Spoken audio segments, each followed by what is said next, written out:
I'm here with Georgia Hall.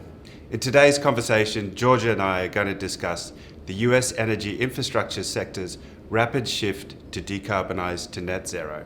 But before we get into net zero, how is ESG relevant to the global listed infrastructure space? Well, if there was any a set of industries that would be relevant to ESG, it would be infrastructure. We're talking about long-dated, strategically important assets that essentially will hold the keys to our transition to a low-carbon world. So we're talking about assets that deliver electricity and energy services to customers, transportation services, water utilities, and communications. So yes, these are essential services that are really integral to our day-to-day lives. And when I think about the definition of infrastructure that we apply on the team, we really benefit from being able to do a deep dive and analysis of ESG factors in our investment universe, as opposed to, say, for example, trying to cover everything but nothing at the same time. And on your point, Duncan, climate risk and emissions reduction measures are absolutely integral to the way that we look at the infrastructure universe, and that has been top of mind of our conversations with companies this quarter. So we mentioned net zero at the start. What does net zero actually mean? It's a really good question, and there's a lot of jargon in the ESG space, and we've seen lots of headlines coming out to the fore in the past few months around net zero commitments. Essentially what it means is it's different from absolute zero emissions. Absolute zero emissions is exactly as you would expect, no emissions whatsoever. A net zero commitment is essentially when a company is reducing its emissions, but any additional emissions that it is producing are offset in some way. So that could be through reforestation measures or carbon offsets. But net zero commitments, there's a difference between ambition versus implementation and policy to back that piece of work that would be needed to decarbonize. So essentially in the team, our real focus has been sorting out the wheat from the chaff.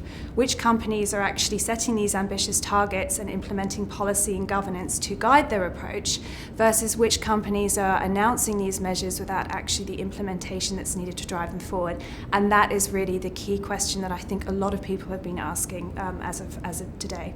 That's quite an interesting background. I guess, can we relate it more to the types of sectors that you think a net zero target is more relevant to in the infrastructure space? Well, certainly.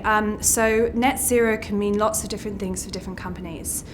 You can have a net zero commitment for a utilities company where they actually have control and they own the energy that they are distributing to the end customer. So their ability to actually decarbonize is much, I'd say, easier relative to other industries such as midstream pipelines, where they're essentially delivering energy from A to B and they don't have control over the emissions of the end customer.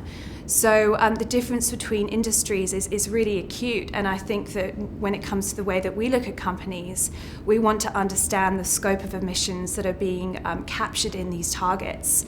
So one of the charts that we have here is really considering, it outlines scope 1, 2 and 3. And without getting into too much technical detail about this, scope 1 and 2 emissions are the emissions that are owned and controlled by the company. So for a utilities company, they can essentially dictate whether that energy or electricity comes from renewable sources, coal-fired power generation or natural gas. Whereas a midstream pipeline, as I mentioned, its scope 1 and 2 emissions are more within its control, but the scope 3 emissions that are essentially the emissions of the end customer are really hard to abate. And that is one of the key questions that is being asked in the ESG space at the moment. And in terms of specific sector, when we look at something like transportation, we think of toll roads, airports, etc. How would some of those sectors look to achieve net zero? It's a good question. And so in the transportation sector, or for example, airports, those are, when I say transportation, I'm talking about, for example, toll roads. They have the ability to decarbonize their own assets, so their tunnels, for example, or putting LED lights on to reduce their actual energy usage. But they also have exposure to the tail end emissions, which is the people on the roads or the people that are flying on the airlines.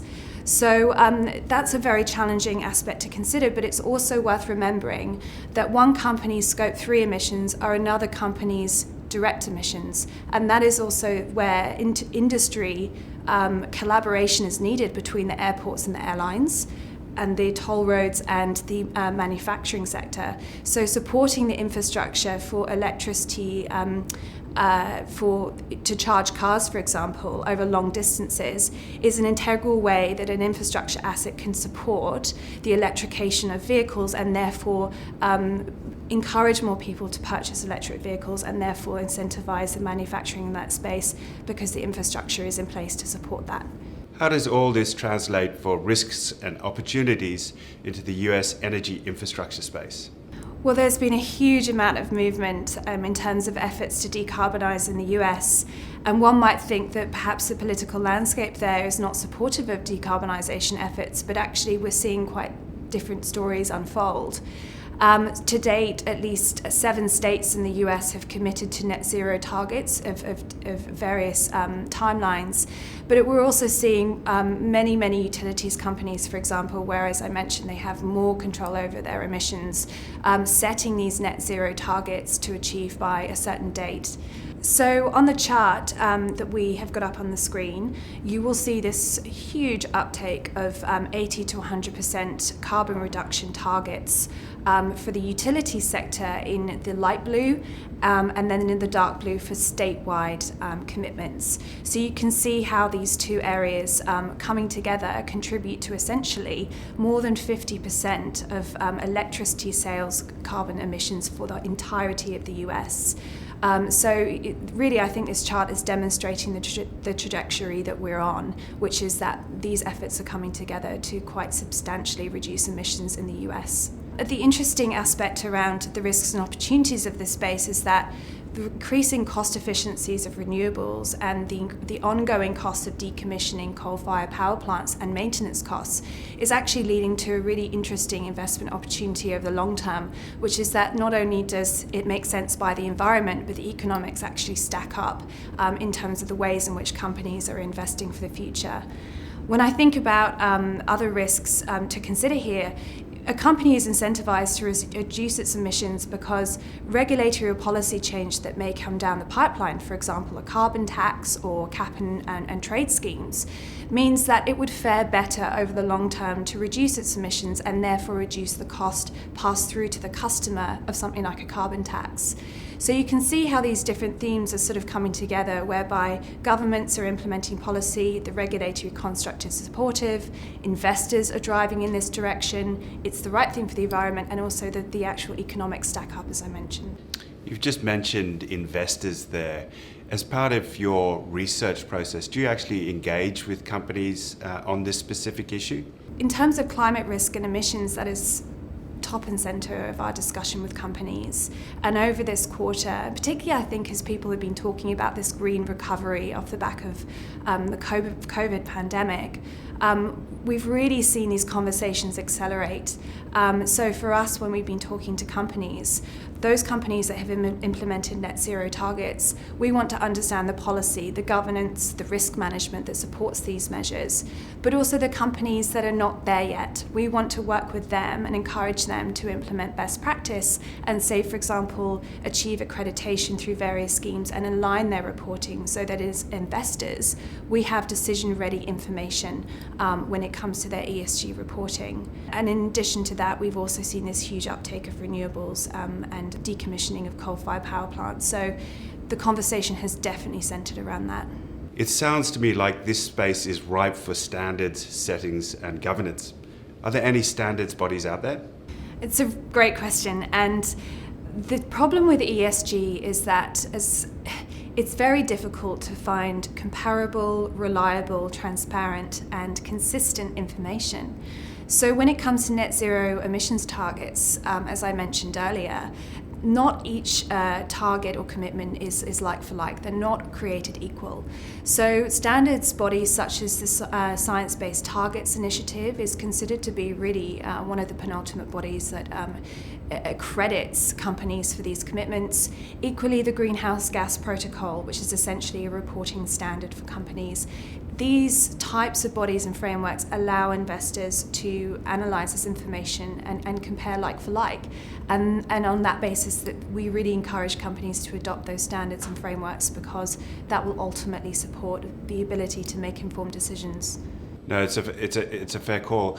Today we've talked about decarbonisation and the net zero. What else as a team, or what else are the sort of key ESG focuses of the team at this point?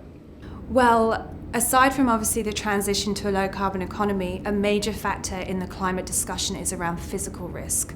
Physical risk being more extreme and frequent weather events that will ultimately cause disruption to the world that we live in. And a key aspect of that is, what are infrastructure companies doing to harden their systems, to improve maintenance and resilience, to ensure that they're actually factoring in a changing climate for the future. And with that, of course, aspects such as water scarcity for water utilities.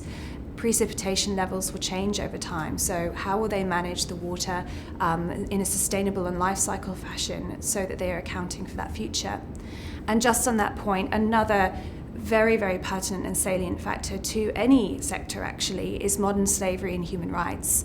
Various regulatory requirements have come out in recent years, and I think the conversation around the prevalence of modern slavery in supply chains has really reached an all-time high. So for us, considering modern slavery aspects for the companies that we invest in, also in the supply chains themselves, is a key factor. Yeah, we continue to see a groundswell of institutional investor support behind ESG. It is certainly one of the things that a lot of our clients are very interested in. So it's great to have dedicated ESG resources at Maple Brown Abbott. I agree with you, and the integration of ESG is really, it's part of our DNA at Maple Brown Abbott, and I'm really excited in terms of the trajectory that we're on, and I believe that these types of commitments from companies and governments and regulators is really supporting that tailwind, and it's an exciting time to be in this space.